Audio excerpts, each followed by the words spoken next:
தமிழ்நாட்டு அரசியல்ல ஒரு சுவாரஸ்யமான விஷயம் நடந்திருக்கு. பொதுவா தேர்தல் அறிக்கை வந்ததுக்கு அப்புறமா தான் வாக்குறுதிகள் எல்லாம் வெளியாகும். ஆனா இந்த முறை எடப்பாடி பழனிசாமி அவர்கள் அதுக்கு முன்னாடியே ஒரு 10 முக்கியமான வாக்குறுதிகளை அறிவிச்சிருக்கார். இந்த மாதிரி முன்கூட்டியே அறிவிச்சதுக்கு பின்னாடி என்ன காரணம் இருக்கும்? அப்படி என்னதான் அந்த வாக்குறுதிகள்? வாங்க அத பத்தி கொஞ்சம் விரிவாக பார்க்கலாம். வரப்போற தேர்தலோட போக்கையே மாத்தக்கூடிய சக்தி இந்த 10 வாக்குறுதிகளுக்கு இருக்கலாம்னு சொல்றாங்க. அப்படி என்னதான் அதுல இருக்கு? வாங்க ஒன்னொன்னா பாப்போம். இந்த வாக்குறுதிகள் எல்லாத்தையும் ஒரு 3 முக்கிய பிரிவுகளா பிரிச்சிருக்காங்க. அதுல முதல் பிரிவு தமிழ்நாட்டுல இருக்கிற ஒவ்வொரு குடும்பத்தோட நிதிச் சுமைய குறைக்கிற மாதிரி நேரடி உதவிகளை மையமா வச்சிருக்கு. அதுல ரொம்ப முக்கியமான அறிவிப்பு இதுதாங்க. ஒவ்வொரு குடும்பத்துக்கும் மாசம் 2000 ரூபாய் நேரடி நிதி உதவி. இது பல குடும்பங்களுக்கு ஒரு பெரிய உதவியா இருக்கும்னு எதிர்பார்க்கலாம். இது வெறும் பண உதவியோட மட்டும் நிக்கல, நம்மளோட அன்றாட செலவுகளை குறைக்கிற மாதிரி. இப்போ பெண்களுக்கு இருக்கிற இலவச பயணம் மாதிரி ஆண்களுக்கும் நகர பேருந்துகள்ல இலவச பயணம், அப்புறம் ஏழை குடும்பங்களுக்கு வருஷத்துக்கு 3 கேஸ் சிலிண்டர் இலவசம்னு கூடுதலா வாக்குறுதிகளையும் கொடுத்திருக்காங்க.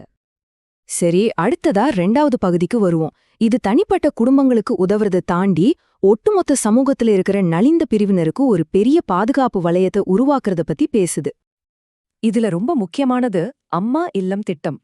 முன்னாள் முதலமைச்சர் ஜெயலலிதா அவர்களுடைய பேர்ல ஏழைகளுக்கும் வீடு இல்லாதவங்களுக்கும் வீடு கட்டித் தர்றதுக்கான ஒரு பெரிய திட்டம் இது.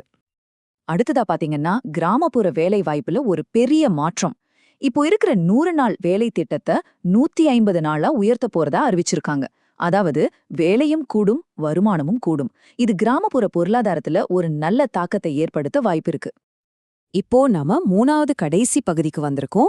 இது சமூகத்துல இருக்கிற சில குறிப்பிட்ட பிரிவினரை மட்டும் குறை வைத்து அவங்களுக்கு அதிகாரம் அளிச்சு அவங்கள முன்னேற்றுவதற்கான திட்டங்களை பத்தி பேசுது.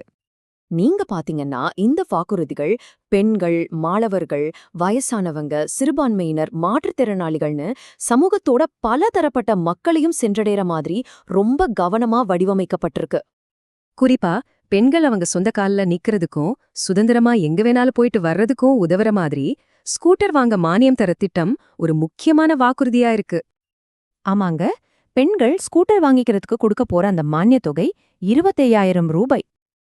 அதே மாதிரி இளைஞர்களை கவரக்கூடிய ஒரு முக்கியமான அறிவிப்பு, மாணவர்களோட கல்வி கடன்கள் முழுசா தள்ளுபடி செய்யப்படுங்கிறது தான். இது படிச்சு முடிச்சுட்டு வர பல இளைஞர்களோட நிதிச்சுமைய கணிசமாக குறைக்கும். இந்த நடவடிக்கையா சும்மா சொல்லல, மாணவர்களுக்காக எய்யப்பட்ட அம்புன்னு ரொம்ப உருவகமா வர்ணிக்கிறாங்க. முதியோர்களோட நலனையும் கவனத்துல வச்சு அவங்களுக்கான மாதாந்திர ஓய்வூதியத்தை 1,500 ரூபாயிலிருந்து 2,000 ரூபாயா உயர்த்த போறதாம் அறிவிச்சிருக்காங்க.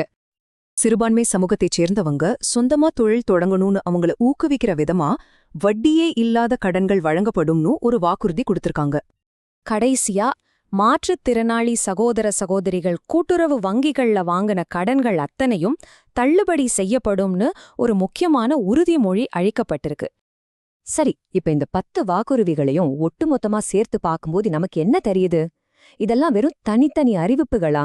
இல்ல இதுக்கு பின்னாடி ஒரு பெரிய திட்டம் ஏதாவது இருக்கா? இதுல நாம முக்கியமா புரிஞ்சுக்க வேண்டியது என்னன்னா, இந்த 10 வாக்குறுதிகளும் தனித்தனியா பார்க்கறத விட ஒன்னோட ஒன்னு தொடர்புடையதா இருக்கு.